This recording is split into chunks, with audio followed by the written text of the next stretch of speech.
Neurocysticercosis is the infection of the human central nervous system by pork tapeworm larvae.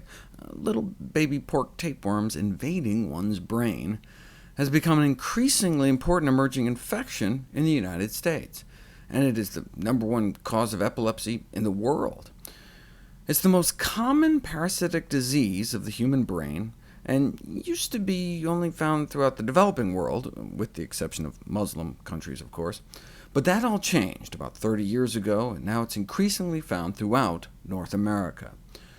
Besides seizures, the pork parasites may actually trigger brain tumors, cause an aneurysm, or psychiatric manifestations like depression, but who wouldn't be depressed having worms in their brain? Can also result in dementia, but the good news is, with deworming drugs, it's often reversible. Only rarely do you have to open one's skull and extract the larvae surgically. Once they get into your eyeballs, though, you really do have to remove them, dead or alive. I've talked about pork tapeworms before, but what's new is that we now know that they may present as chronic headaches, either migraines or so-called tension headaches, even when the worms in your head are dead. What they think is happening is that our body tries to chip away at their calcified bodies, and it may release bits of them into the rest of the brain, causing inflammation that could be contributing to headaches. Now, it's still rare, and even if you live in an endemic area, you can avoid getting infested with an adult tapeworm in the first place by cooking pork thoroughly. But what does that mean exactly? Well, first of all, it's found in some parts of pig carcasses more than others, and you can freeze the little suckers to death, no matter how infested the muscles are, by storing pork cut up into small pieces for a month at sub-zero temperatures, and then cook the meat for more than 2 hours. That is one well-done pork chop. The New England Journal of Medicine recently featured a case of some guy who must have had thousands of pork tapeworm larvae wriggling through his muscles.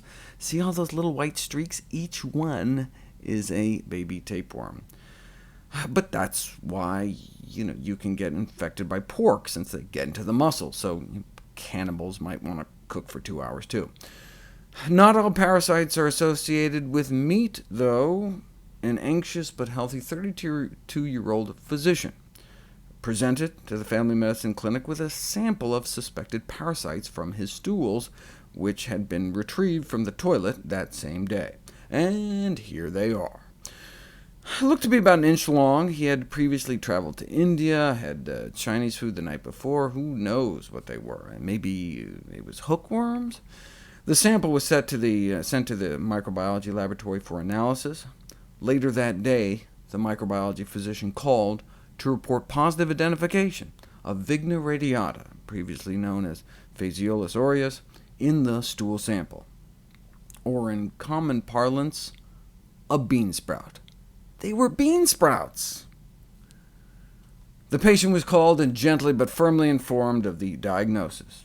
Given the nature of the identified specimen, the information was presented in a non-judgmental, respectful manner, so as to not offend the sensibilities or sensitivities of the patient.